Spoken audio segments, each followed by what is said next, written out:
ഞങ്ങളുടെ ഫാമിലെ പടുതാക്കുളത്തിൽ വരാലിന്റെ കുഞ്ഞുങ്ങളെ ഇടുന്നതിന്റെ വീഡിയോ മുന്നേ ചെയ്തിരുന്നു. അന്ന് നമ്മൾ ഇട്ടിരുന്നത് 700ഓളം വരാലിന്റെ കുഞ്ഞുങ്ങളായിരുന്നു. നമ്മുടെ കുളത്തിൽ ഏകദേശം 1000 കുഞ്ഞുങ്ങളെ വരെ സ്റ്റോക്ക് ചെയ്യാം. അപ്പോൾ ബാക്കിയുള്ള 300 കുഞ്ഞുങ്ങളെയും ഇന്ന് കുളത്തിലിടുന്നതാണ് ഇന്നത്തെ വീഡിയോയിലൂടെ നിങ്ങളെ കാണിക്കുന്നത്. ഈ കുളത്തിൽ വരാലിന്റെ കുഞ്ഞുങ്ങളെ ഇട്ടിട്ട് ഏകദേശം ഒരാഴ്ചയായി.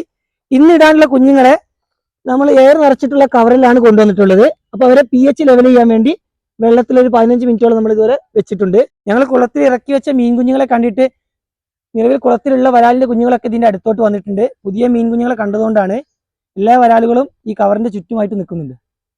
കുഞ്ഞുങ്ങളെ ഇടുന്നതിന് മുന്നേ നമ്മൾ പൊട്ടാസ്യം പെർമാംഗനേറ്റ് ഇതുവരെ വെള്ളത്തിൽ കലക്കി വെച്ചിട്ടുണ്ട്. ഇതിലൊന്ന് മുക്കിയിട്ടാണ് നമ്മളെ കുഞ്ഞുങ്ങളെ കുളത്തിലോട്ട് ഇടുന്നത്.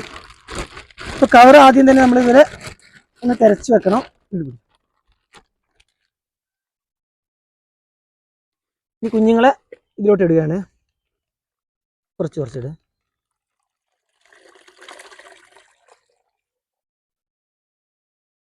കുറച്ച് നേരം നമ്മൾ ഇതുപോലെ വെള്ളത്തിലൊന്ന് മുക്കി വെക്കണം. പൊട്ടാസ്യം പെർമാംഗനേറ്റ് കലക്കിയ വെള്ളമാണിത്. ഇനി നമ്മൾ കുഞ്ഞുങ്ങളെ റിലീസ് ചെയ്യാണ്. നമ്മൾ ഇതിലോട്ട് ഇടുന്ന സമയത്ത് ചില വരാലിന്റെ കുഞ്ഞുങ്ങൾ ഈ പൊട്ടാസ്യം പെർമാംഗനേറ്റ് കലക്കിയ വെള്ളത്തിലോട്ട് വീണ് പോകുന്നുണ്ട്. അത് ലാസ്റ്റ് നമ്മൾ എടുക്കും. നല്ല സൈസുള്ള കുഞ്ഞുങ്ങളാണ്, വൃത്തിയുള്ള നമ്മൾ ആദ്യം ഇട്ട കുഞ്ഞുങ്ങൾ അതേ ക്വാളിറ്റിയുള്ള കുഞ്ഞുങ്ങൾ തന്നെയാണ് രണ്ടാമത് നമ്മൾ ഇട്ട് കൊടുക്കുന്നത്. വരാലിനെ ഇടുമ്പോൾ നമ്മൾ ശ്രദ്ധിക്കേണ്ട പ്രധാന കാര്യം എപ്പോഴും ഒരേ സമയം തന്നെ നമ്മൾ കുഞ്ഞുങ്ങളെ ഇടണം. അല്ലെങ്കിൽ ഒരാഴ്ചക്കുള്ളിലെങ്കിലും കുഞ്ഞുങ്ങളെ ഇതുപോലെ കുളത്തിലോട്ട് ഇടണം. ആദ്യം ഇട്ട കുഞ്ഞുങ്ങൾ വലുതായി കഴിഞ്ഞാൽ രണ്ടാമത് ഇടുന്ന കുഞ്ഞുങ്ങളെ കഴിക്കുന്നത് കൊണ്ടാണ് വരാലിന് നമ്മൾ ഒരുമിച്ചിടുന്നത്. ഇതിപ്പോൾ ഏകദേശം ഒരാഴ്ചയായിട്ടുണ്ട്. എന്നാലും ആദ്യം ഇട്ട കുഞ്ഞുങ്ങൾ ചെറുതായിട്ടൊന്ന് വളർന്നിട്ടുള്ളൂ. എന്നാലും ഇതിൽ ചില കുഞ്ഞുങ്ങളൊക്കെ ആ രീതിയിൽ തന്നെ വളർന്നിട്ടുണ്ട്. അതുകൊണ്ട് നമ്മൾ എപ്പോഴും ശ്രദ്ധിക്കേണ്ടത് വരാലിനെ ഇടുമ്പോൾ ആദ്യം ഇടുന്ന കുഞ്ഞുങ്ങളെ ഇട്ടതിന് ശേഷം ഒരാഴ്ചക്കുള്ളിലെങ്കിലും അടുത്ത കുഞ്ഞുങ്ങളെയും കൂടെ കുളത്തിലോട്ട് ഇട്ട് കൊടുക്കണം. എല്ലാ തവണയും ഞങ്ങൾ കുഞ്ഞുങ്ങളെ ഇടുമ്പോൾ ഒരാഴ്ചക്ക് ശേഷമൊക്കെ ഫംഗസ് കണ്ടു തുടങ്ങാറുണ്ട്. എന്നാൽ ഇത്തവണ ആ കുഴപ്പങ്ങളൊന്നും ഉണ്ടായിട്ടില്ല. പക്ഷെ ഇന്നലെ നല്ല രീതിയിൽ മഴ പെയ്തിട്ടുണ്ട്.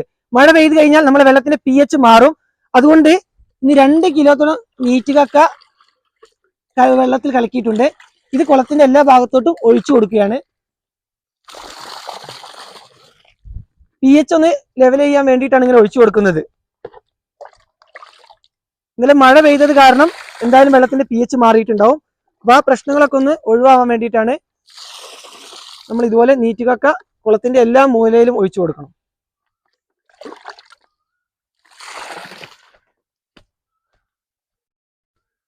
വരാലിനെ വളർത്താൻ താല്പര്യമുള്ളവർക്ക് വരാലിന്റെ കുഞ്ഞുങ്ങൾ ഇപ്പോൾ ഞങ്ങൾ പെറ്റ് ഷോപ്പിൽ വന്നിട്ടുണ്ട്. ഹോൾസെയിലായിട്ട് ഒരു കുഞ്ഞിന് ഏകദേശം 7 രൂപയും റീറ്റെയിൽ ആയിട്ട് 10 രൂപയ്ക്കുമാണ് വരാലിന്റെ കുഞ്ഞുങ്ങളെ ഞങ്ങൾ പെറ്റ് ഷോപ്പിൽ വിൽക്കുന്നത്.